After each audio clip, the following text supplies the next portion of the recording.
Alhamdulillahirabbil alamin wassalatu wassalamu ala asyrafil anbiya'i wal mursalin wa ala alihi washabbihi ajmain.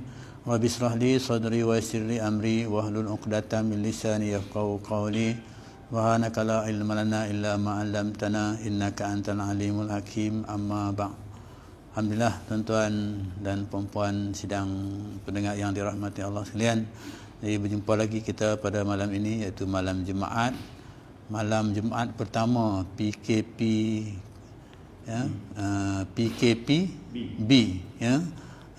Jadi lagi selama 2 minggu, jadi tak dapat kita nak mengimarahkan masjid, maka ambillah peluang ini untuk sedikit kata tazkirah pendek bagi kita mengenali ya, ataupun mengingati malam Jumaat ini biasanya apa amalan yang kita lakukan. Biasanya yang kita lakukan pada malam Jumaat ini iaitu dengan membaca surah Yasin ya.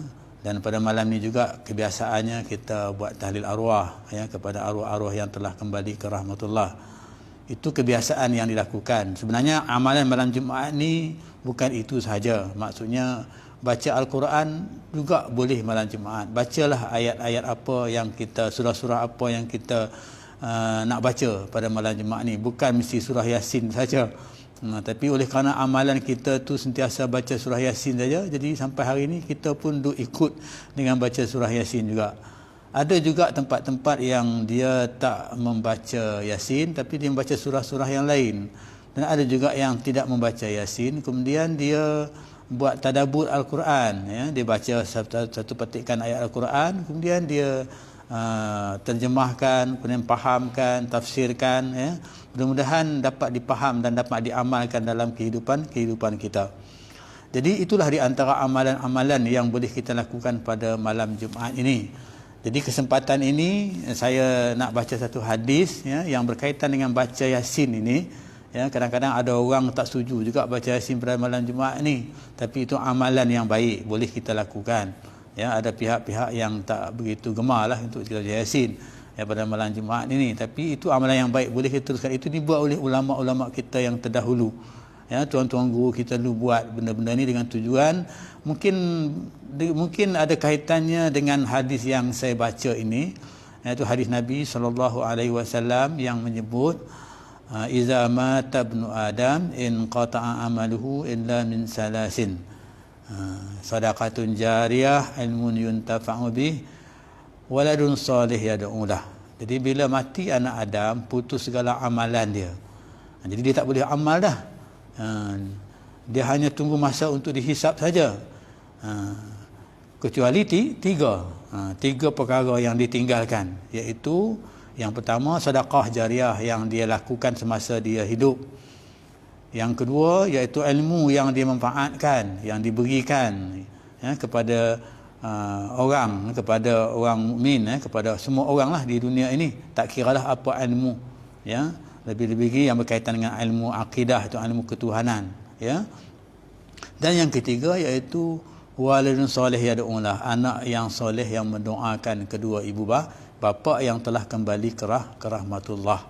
Jadi mungkin ada kaitan dengan ini. Maka sebab itu sebab bapaknya, maknya dah kembali ke rahmatullah, tak boleh lagi lah beramal dah.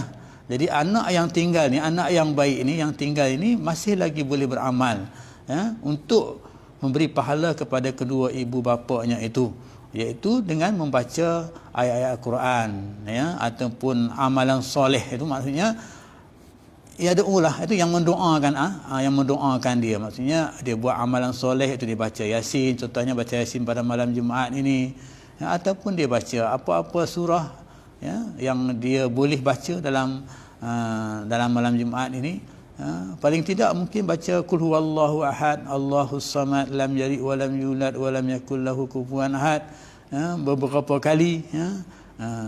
Ataupun 30 kali ke kita baca untuk kita sedekahkan kepada kedua ibu bapa kita yang telah kembali rahmatullah itu. Itu yang dikatakan amalan solehat. Dan juga mendoakan kedua ibu bapa kita yang telah kembali. Itu dia kata waladun soleh yad'ulah, anak yang soleh yang mendoakan kepada kedua ibu bapanya yang telah kembali ke rahmatullah.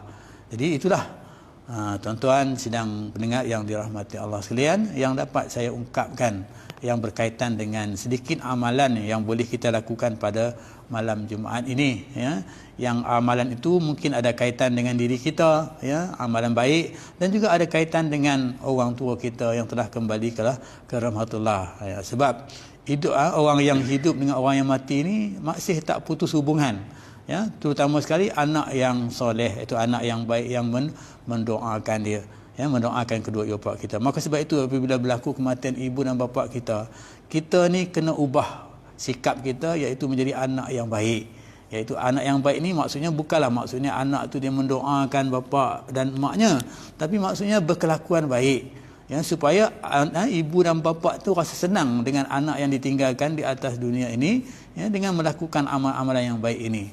Jadi itu antara tuntutan, ya, apabila kita kematian kedua ibu bapa kita, maka itu petanda menunjukkan bahawa Allah dah memberi ruang kepada kita untuk supaya kita melakukan amal kebaikan, ubah, ya. Kalau sebelum ni kita tidak solat berjemaah di masjid dan sebagainya, mari kita datang ke masjid, kita solat berjemaah, ubah, jadikan kita anak yang baik, seperti mana yang disebut dalam waladun yad'ulah, iaitu anak yang soleh yang mendoakan kepada kedua ibu bapanya. Okey, tuan-tuan sidang jemaah, sidang pendengar yang dirahmati Allah sekalian, itu saja yang dapat saya sampaikan dalam tazkirah ringkas ini. Mudah-mudahan ianya memberi manfaat kepada diri kita dan dapat kita amalkan. Yang baik itu daripada Allah Subhanahu taala, yang lemah itu adalah kelemahan daripada diri saya. Minta ampun, minta maaf. Aqulu qouli hadza wa astaghfirullahalazim billahi taufiq wa hidayah. Assalamualaikum warahmatullahi wabarakatuh.